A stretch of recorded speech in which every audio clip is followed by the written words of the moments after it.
ndabasuje mwese mukurikira inkuru TV. Uyu rero ni umwanya nje ngo tubane tuganireho gatoya turebere hamwe amakuru ari kuvugwa ku bantu bakinnye green card cyangwa se DV Lottery USA 2026, aho tugiye kurebera hamwe amakuru arimo avugwa kuri iyi gahunda, dore ko iri kubura amasaha makeya, ni amasaha makeya cyane ngo bibe bigiye hanze.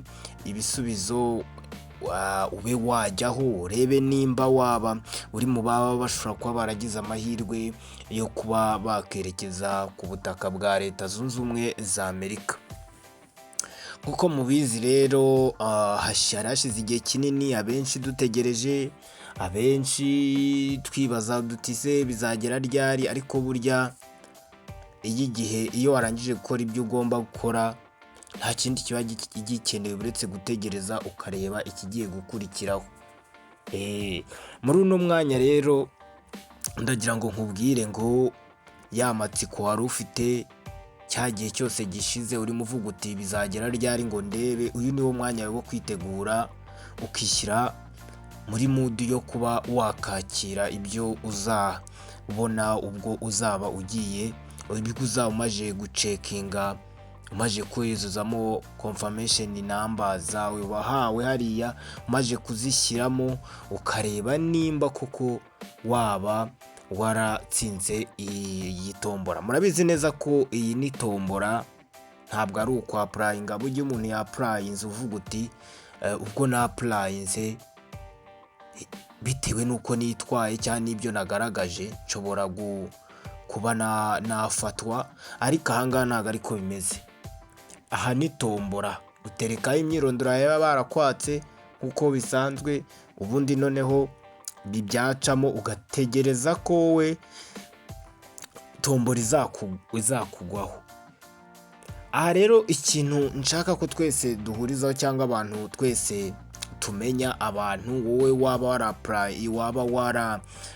warakinnye ino tombora, aho waba urahari hose ku isi, igice waba uhereyemo cyose cyo ku isi, murabizi neza ko ibigenderwaho hano ni bimwe, nta tandukaniro, kereka yenda ibihugu bitemerewe bitewe n'uko imibare bari bakeneye byamaze kwigeza.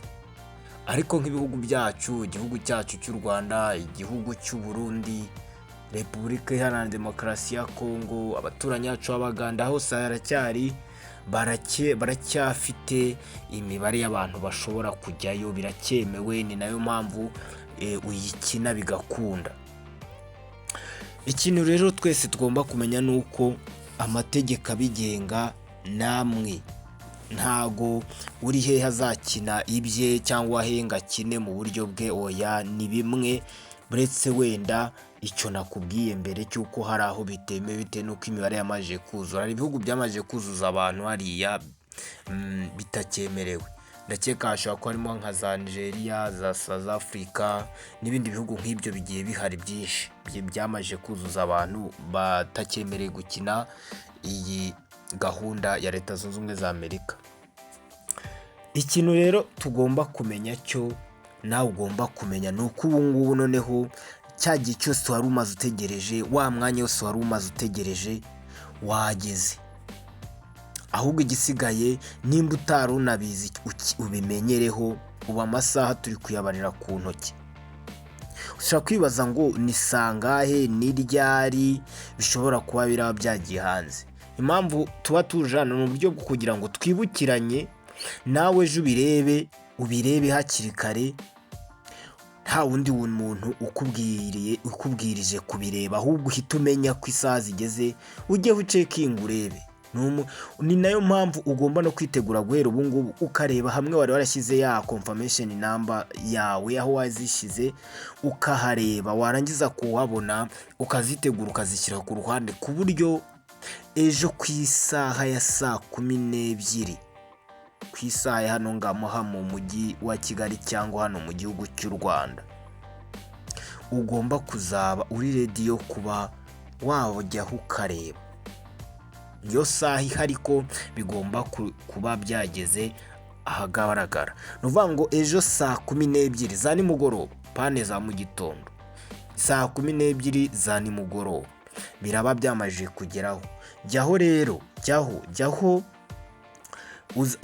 nako icyo nshaka kuvuga, bika izo confirmation numbers zawe uzibike neza, ubundi none ejo ugende urebe. Cyo nabifuriza mwese ni amahirwe masa, ni ukuba byibuze byakunda. Gusa ikintu mpora mbakangurira mwese kumenya nuko ibingibi iyo ugiye kubireba uba ugomba ushobora gusanga watsinze cyangwa ugasanga watsinzwe.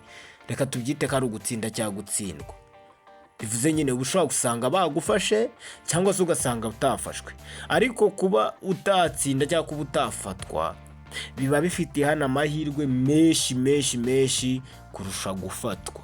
Ni ukuvuga ngo kuba wafatwa muri no tombora bifite amahirwe make cyane, nibyo bifite amahirwe yo kuba byaba kurusha kuba wafatwa. Ni ukuvuga ngo kuba utafatwa bifite amahirwe menshi kurenza kuba wafatwa. Sasa rero niyo mpamvu njyewe iyo turimo tuganira bino bintu ndakubwira nti wowe wiringire ko batazagufata. Nibagufata bizaba byiza, unishima userebure, ariko nibatagufata uzabyakira wumve nyine ari ibintu bisanzwe. Ariko niyishyiramo ngo baramfata ushobora kugerayo ugasanga siko bigenze, kandi ni nabyo bifite amahirwe menshi koko utabibona ariko bigenze bikakuvuna mu mutwe ukababara. Oya, hari abantu benshi babikinnye inshuro nyinshi, ushobora gusanga hari n'urukinye inshuro zirenga 10 ariko bitarakunda, kandi nano baracyabikora n'ejo bundi azongera. Nawe rero bari wo mwanya wawe ibingibi uterekaho ukituriza, bigakunda bitakunda nibyo. Sasa rero nta kintu nababwira, reka ejo saa 12 za nimugoroba tuzongere duhure hano turebera hamwe abazaba bari kuvuga bati byibuze hari ubumenye cyangwa se nge byakunze cyangwa hari inshuti yanjye byakunze.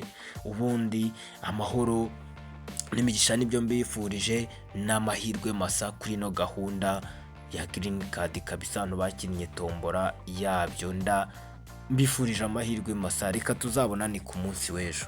Mwakoze kubana natwe.